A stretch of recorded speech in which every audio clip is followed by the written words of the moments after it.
ప్రజానీకానికి నమస్తే. నేను ఒక సమస్యను మీ దృష్టికి తీసుకొస్తున్నాను. ఆ సమస్య పట్ల మీరు ఆలోచించాలని, చంద్రబాబు నాయుడు గారిని ప్రశ్నించాలని చెప్పి కోరుతున్నాను. తర్లువాడ గ్రామంలో, విశాఖ జిల్లా ఆనందపురం మండలం తర్లువాడ గ్రామంలో అదానీ గూగుల్ సెంటర్ వస్తుంది. దానికి చంద్రబాబు నాయుడు గారు శంకుస్థాపన చేయడానికి 28వ తారీఖున వస్తున్నారు. అక్కడ రైతులకి 520 మందికి ఇప్పటి వరకు నష్టపరిహారం చెల్లించలేదు. వాళ్ళకి నష్టపరిహారం చెల్లించాలి అని చెప్పి అడిగిన సిపిఎం నాయకులని నిన్న నిర్బంధించారు.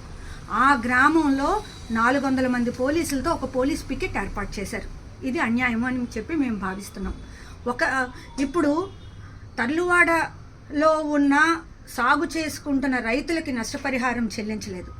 ఎందుకని? అది ప్రభుత్వ భూమి, దాంట్లో మీకు సాగు చేసుకోవడానికి మాత్రమే అవకాశం ఇచ్చాము.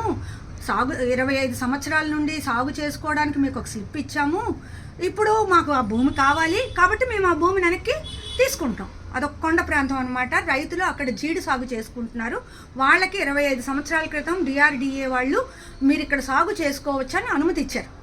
కాబట్టి ఇది ప్రభుత్వ భూమి, మళ్ళీ మేము వెనక్కి తీసుకుంటాము, నష్టపరిహారం చెల్లించమని రాష్ట్ర ప్రభుత్వం చెప్తాను.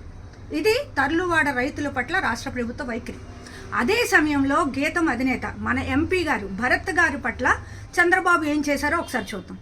ఆయన 57 ఎకరాల గవర్నమెంట్ భూమిని ఆక్రమించుకొని దాంట్లో యూనివర్సిటీ కట్టి 25-30 సంవత్సరాల నుండి దాన్ని అనుభవిస్తున్నారు.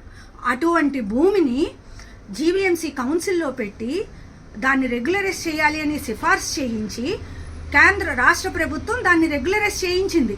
నామినల్ రేటుకి 57 ఎకరాల ప్రభుత్వ భూమిని రెగ్యులరైజేషన్ పేరుతో అతని సొంత భూమిగా మార్చింది. మరి ఎందుకు? ప్రభుత్వ భూమి కదా, ఆయన యూనివర్సిటీ కట్టుకున్నాడు, కరెక్టే. ప్రభుత్వ భూమి ప్రభుత్వానికి చెందాలి అని చెప్పి తిరిగి లాక్కోవచ్చు కదా. ఎందుకు చంద్రబాబు నాయుడు గారు తిరిగి లాక్కోలేదు? ఎందుకు నామమాత్రంగా డబ్బులు కట్టించుకొని రెగ్యులరైజ్ చేశారు? ఆయన ఎంపీ గారు, మీ సొంత మనిషి కాబట్టి ఆయనకేమో ప్రభుత్వ భూమిని రెగ్యులరైజ్ చేస్తారు.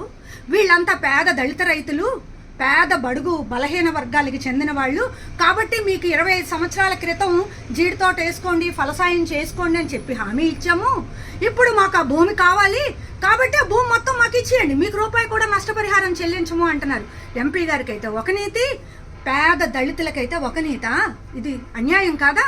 ఈ దళితుల దగ్గర నామినల్ రేటుకి రెగ్యులరైజ్ చేసి వాళ్ళకి ఆ భూమి ఇస్తే ఆర్ఆర్ ప్యాకేజీ ప్రకారం జరాయితీ లెక్క కింద వాళ్ళకి పెద్ద ఎత్తున నష్టపరిహారం చెల్లించవచ్చు కదా. వాళ్ళు ఇప్పుడు నామినల్ నష్టపరిహారమే అడుగుతున్నారు. ఆ నామినల్ నష్టపరిహారం కూడా ఇవ్వకుండా పోలీసుల్ని పెట్టి మీ తొక్క తీస్తాను, మిమ్మల్ని జైల్లో పెడతాను, వేషాలు వేస్తా, అణిచి పారేస్తాను అని చెప్పి వాళ్ళని బెదిరించి చంద్రబాబు ఉక్కుపాదం ఆ దళిత రైతుల మీద మోపి మొత్తం ప్రజలకి చేతిలో ఉన్న భూమిని లాక్కొని ఎవరికి ఇస్తున్నారు?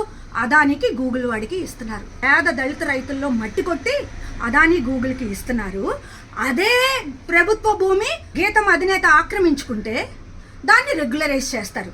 గూగుల్కి ఒక నీతి, గీతం అధినేతకు ఒక నీతి, పేద దళితులకు ఒక నీత. ఇది అన్యాయం కాదా? ఆంధ్ర రాష్ట్ర ప్రజలుగా మనం ప్రశ్నించాల్సిన అవసరం లేదా? చంద్రబాబు నాయుడు గారిని ప్రశ్నించాలి. ఆ పేద దళిత రైతులకు కూడా న్యాయం చేయాలి, వాళ్ళ నోట్లో మట్టి కొట్టద్దు అని చెప్పి మేము ప్రజానీకానికి విజ్ఞప్తి చేస్తున్నాం. చంద్రబాబు నాయుడు గారి దాకా ఈ వీడియో వెళ్ళే విధంగా చూడాలని చెప్తున్నాం. మీరు కూడా వీడియోలు చేయండి, రకరకాల వీడియోలు చేయండి. మొత్తం ఈ సమస్యని పెద్ద ఎత్తున ప్రజల దృష్టికి తీసుకువెళ్ళండి. చంద్రబాబు నాయుడు గారు ఆలోచించే విధంగా చూడండి. మీరు గీతం మనిషా, గూగుల్ మనిషా, అదానీ మనిషా, లేదా పేద దళితులు, పేద బలహీన వర్గాలు, రైతుల మనిషా తేల్చుకోవాలి అని చెప్పి చంద్రబాబు నాయుడు గారు నిర్ణయించుకునే విధంగా మనం చెయ్యాలి అని చెప్పి కోరుతున్నాను.